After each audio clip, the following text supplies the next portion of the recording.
কুরআনুল কারীমের 22 নম্বর সূরা সূরাতুল হজ্জ 5 নম্বর আয়াতে আল্লাহ তাআলা বলছেন, ইয়া আইয়ুহান নাসু ইন কুনতুম ফি রাইবিম মিনাল বা'সি فإنا خلقناكم من تراب ثم من نطفة ثم من علقة ثم من مضغة ثم من مضغة مخلقة وغير مخلقة لنبين لكم ونقر في الأرحام ما نشاء إلى أجل مسمى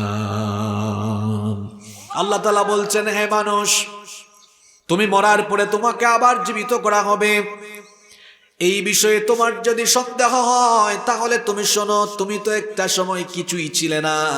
তোমার জন্মের পরে তোমার মা বাপ তোমার নাম রেখেছে, এর আগে তোমার নামও ছিল না, তোমার বাড়িঘর ঠিকানা কিছুই ছিল না, এমনকি তোমার অস্তিত্ব পর্যন্ত ছিল না। কিভাবে আমি তোমাকে বানিয়েছি শোনো, এক ফোঁটা স্পাম, এক ফোঁটা শুক্রাণু থেকে আমি তোমাকে বানিয়েছি।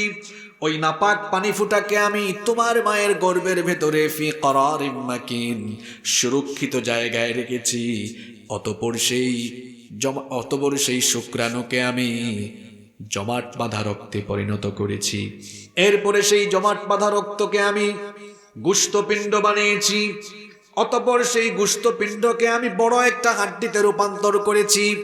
তারপরে সেই হাড্ডির উপরে গোশতের পোশাক পরিয়ে দিয়ে তোমার একটা স্ট্রাকচার দিয়েছি, হাত পা নাক কান মুখ ঠোঁট সুন্দর একটা অবয়ব দিয়ে তোমার মায়ের গর্ভের ভেতরে রেখেছি। এরপরে তোমাকে রূহ দিলাম, মায়ের পেটের ভেতরে তোমার ছটফটানি আরম্ভ হলো। আর ওই অবস্থায় সেখানে আমি ওয়ানুকিররু ফিল আরহামি মা নাশাউ ইলা আজালিন মুসাম্মা, নির্দিষ্ট সময় পর্যন্ত সেখানে তোমাকে রাখলাম। 9 মাস 10 মাস থাকার পরে সুম্মা নুখরিজুকুম তিফলা, ছোট্ট একটা বাচ্চার সাইজে তোমার মায়ের পেটের ভেতর থেকে আমি তোমাকে বের করে এনেছি। আল্লাহু আকবার পড়েন।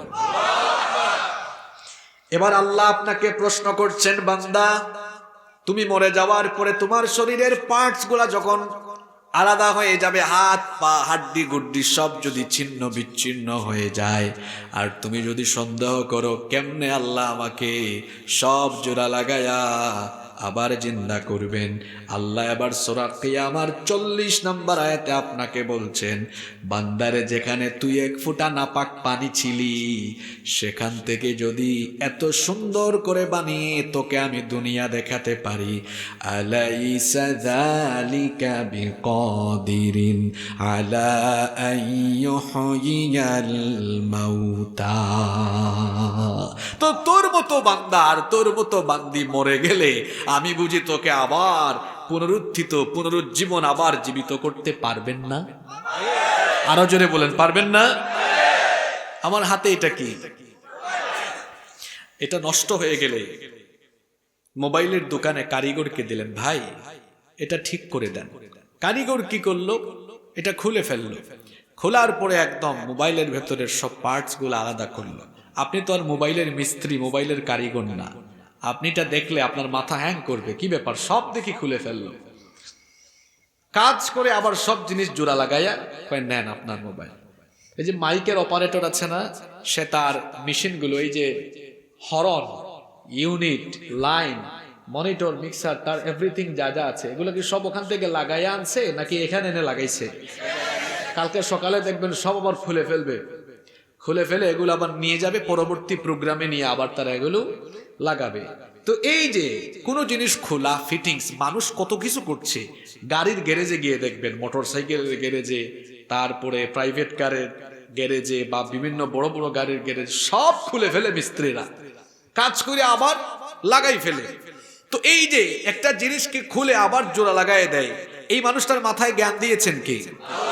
আল্লাহর দেওয়া জ্ঞানকে কাজে লাগিয়ে মানুষ যদি কোনো জিনিস খুলে একদম আলাদা আলাদা করে আবার জোড়া লাগাই দিতে পারে, তো জ্ঞানদাতা সেই আল্লাহ। আমার আপনার শরীরে এই পার্টস ফুড যেগুলো আছে খুইলা গেলে, একদম পচে গেলে, গলে গেলে, এগুলাকে আবার জোড়া লাগাই আপনাকে জীবিত করতে পারবেন না।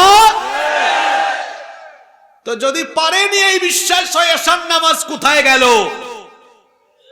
সারাদিনের 5 ওয়াক্তের নামাজ কোথায় গেল?